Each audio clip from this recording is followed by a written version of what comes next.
up, peeps? I thought I'd make this quick video. This is gonna hope that I get enough time to say what I need to say. I'm waiting on my brother to come out this gym. I already did what I need to do. But I was just having a conversation with a partner of mine, we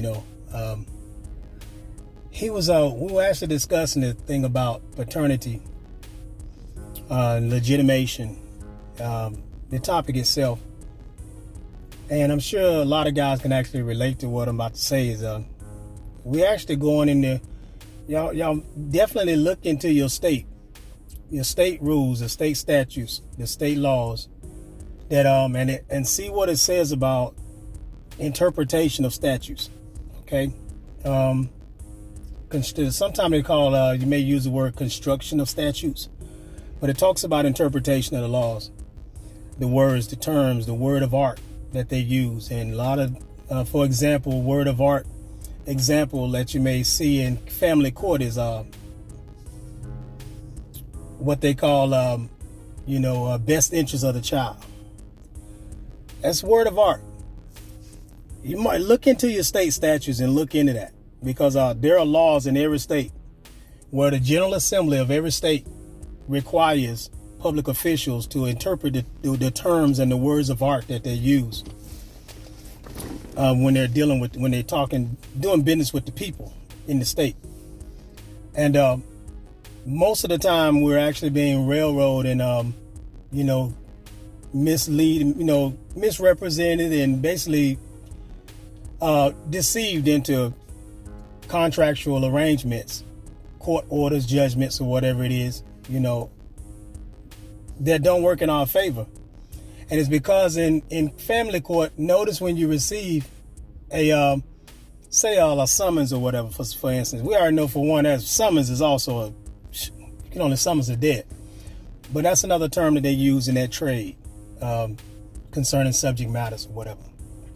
But anyway, when you receive one of these summons, they always end up inside one of these summons, these complaints. In the initial complaint, they always have some type of false accusation that is spoken against the one that they served the paperwork to. Keep in mind, you're seeing yourself as a living man. Okay. In my previous video, if you go back and check out that previous video I just posted yesterday, it should be right behind this video.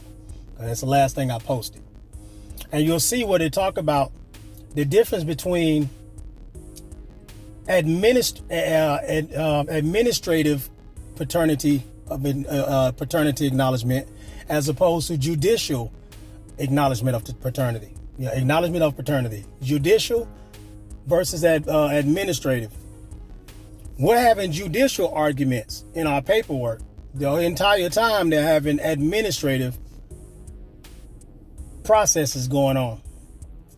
But they'll start off the initial complaint with you, take for instance, in my previous court case, they say I abandoned and refused to support my child. When they keep in mind, child abandonment is a crime in every state. Okay, but that's like a judicial complaint. Keep in mind, judicial deals with real living men and women. Administrative deals with the legal name, okay, with the social security number, all the fiction, the fictitious standpoint. From a fictitious standpoint, judicial deals with living men and women. It even has a real judge. Okay, because you look up the word judicial, it tells you it's dealing with, there's a judge in there. If you look at Section 8 of the Child Support Enforcement Manual, there's an area in there that specifically says that family court, child support cannot be presided over by a judge of the court, which lets you know the one who's masquerading as a judge is not a real judge. He's an administrator.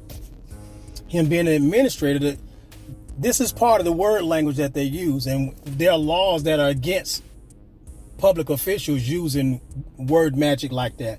Words of art, artful, I forgot what they call it, artful practices. That's what they call it, artful practices to manipulate. It's fraud. It's a form of fraud because they're using deception deceptive tactics to take something from you, deprive you of a right, deprive you of something that belongs to you.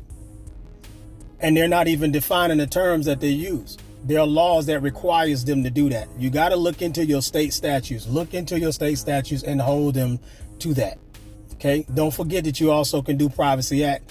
You can do FOIA requests. That's under the Privacy Act as well. You can do these do those requests and to obtain the financial background, the financials of the court case.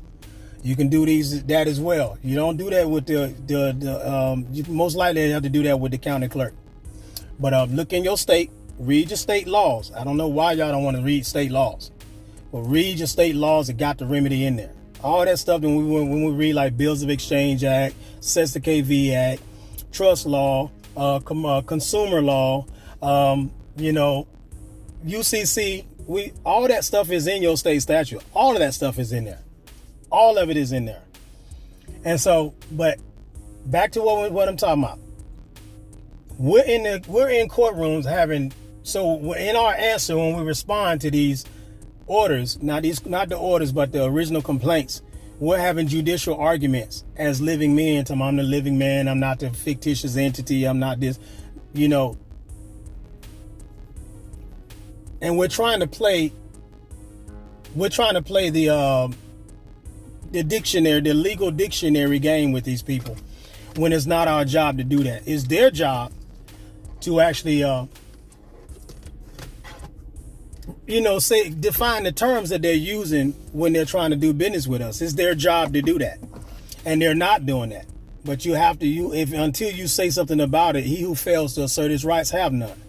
So this is what I'm making this video on, so that you can understand that this is what we're doing, and we've been doing this a minute.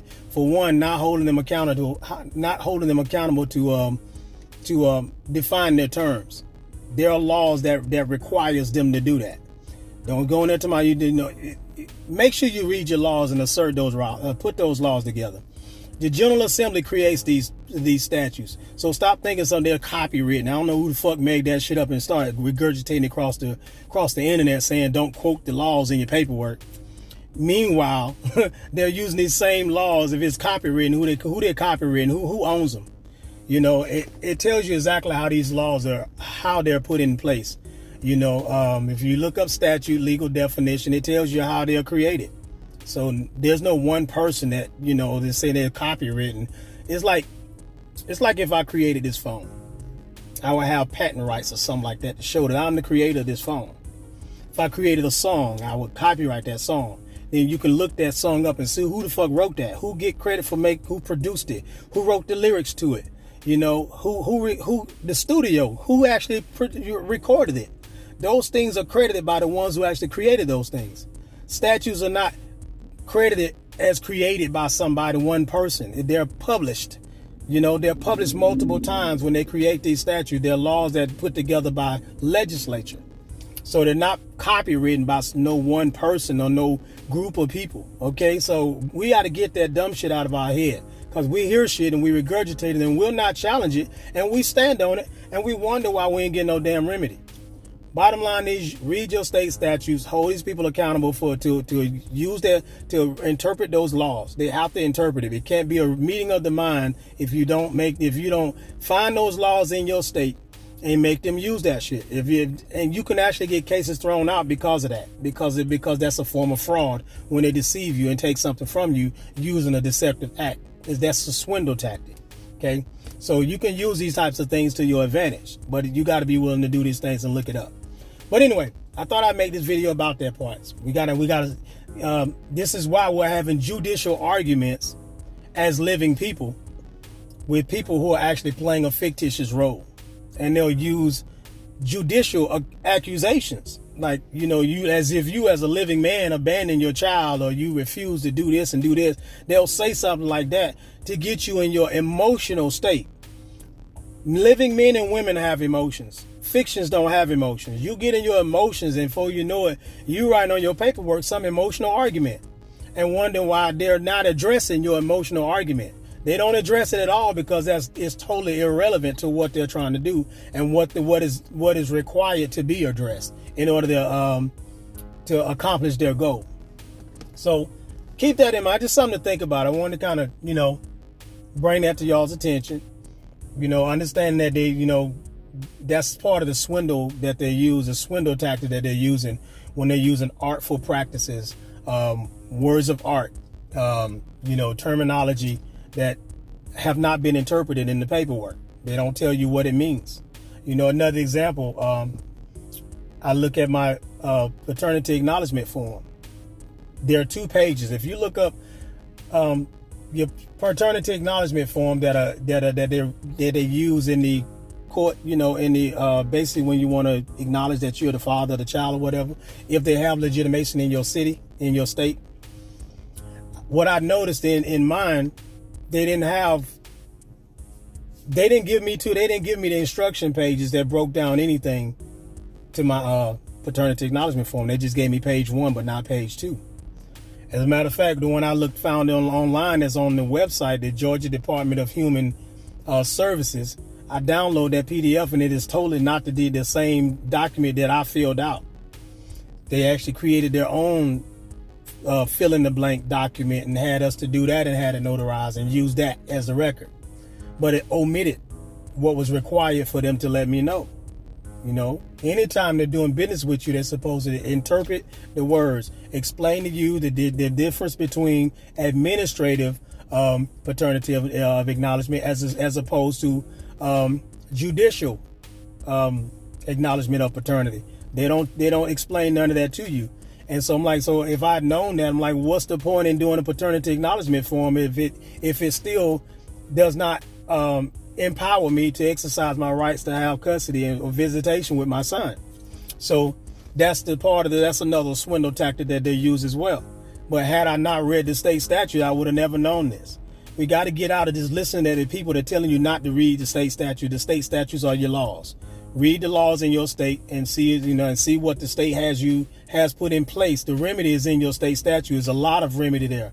You can't just isolate yourself saying, I'm going to read this here, I'm going to read this act, I'm going to read this bill, as if these are not in your statutes. And you wouldn't know that if you don't read the statutes. So all that stuff is in there. We say really read the Bill of Exchange Act in order to, deal with consumer law and stuff like that. But we won't read the state laws. The state laws say the exact same thing. If you look in there, look it up and see. Just challenge yourself to that. Got to think outside the box, and then you'll start seeing more remedy when you read your state laws and understand what they have in place for you already there in your state. Because if I'm selling a remedy, if I'm selling a process here in Georgia, and you live in Washington somewhere, you live in Minnesota or North Carolina, Florida, wherever, California, and I sold that process to you, and your state statutes have a whole different way of doing things in order to remedy the same case that you got going on, it's a chance that shit won't work for you, because California have something already put in place to remedy that situation. But if you're not willing to read your own state statutes to understand what laws are already put in place for your state, then you're gonna be trying to follow my shit, and one day you'll be like, Emerald, shit don't work. That's because you're doing the wrong shit. You went about the wrong way. You're getting remedy from someone in a totally different jurisdiction, and it worked for him, but it ain't gonna work for you. So just stuff like that. Just think about that when you buying stuff from people. I haven't sold nobody no process or nothing, but chances are I will once I lock down what I'm doing on the private side. I'm just not talking about it on the internet because I realize we got somebody riding my dick trying to try to discredit me. So I'd rather just keep my stuff to myself, what I'm doing on the back end. And when I get the remedy, then I'll make known what the remedy has been established, but not put the mechanics of the remedy out there. Maybe on the private side. But the thing is, so I'm just gonna make sure just make sure you study your state statutes. You really need to be into that, because that's where that's where your remedy is at. It's in there. But I'm gonna get out of here. I thought I'd make this quick video. My brother's coming on out here and they closed now, so we should be walking out in a second. And I'll see you on the next video. Emerald, signing out.